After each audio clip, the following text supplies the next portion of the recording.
असतोच नाही शोधेल यांनी म्हणून मुनी सगळ्यांना नाही म्हटलेलं आहे.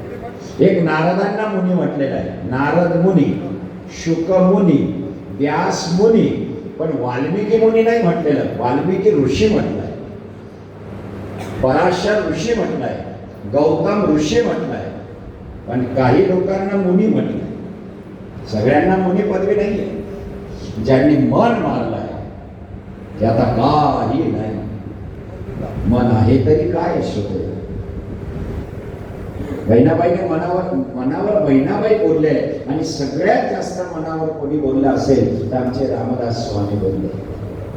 रामदास स्वामीने मनाला हे, मनाला दे, मनाला दे, मना ऐक, मना ऐक, मना ऐक. तो खतरा आहे मन. एखादी गोष्ट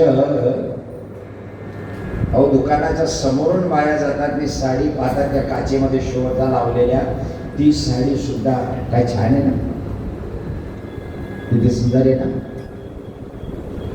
आता परवा तेरवाला असं मोबाईल पाहताना एक रील पाहिली मी. एका बाईने फक्त नवऱ्याला शब्दच उच्चारला, म्हणजे ती साडी मी दुकानात पाहिली ती किती छान, आणि त्याने जेव्हा तिच्या अंगावर साड्या फेकायला सुरुवात केली, पुरी साडीमध्ये येऊन गेली. म्हणजे ते थोडक्यात त्यांनी सांगितलंय, कपाट भर असताना सुद्धा एवढं कपाट सोडून तुझं मन कुठे गेलं.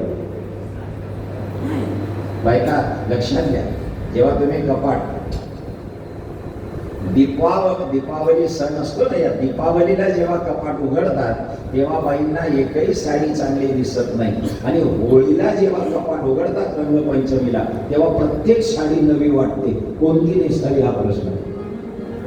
दिवाळीला प्रश्न पडतो की कोणतीच साडी बरोबर नाही, सगळ्या जुन्या दिसतात. दिवाळीला मी कोणती नवी घालू, आणि होळीला उघडलं का सगळ्या नव्या दिसतात. रंगाची खराब होईल. मग एकच काम करा, होळीला दिवाळी करा, दिवाळीला हा सणाचा परिणाम नाही यशोदेव, आपल्या मनाचा परिणाम. इतकं खतरनाक आहे मन. म्हणून कथा ऐकत असताना मनाला सूचना करा की आधी तू इथे स्थिर राहा. चलो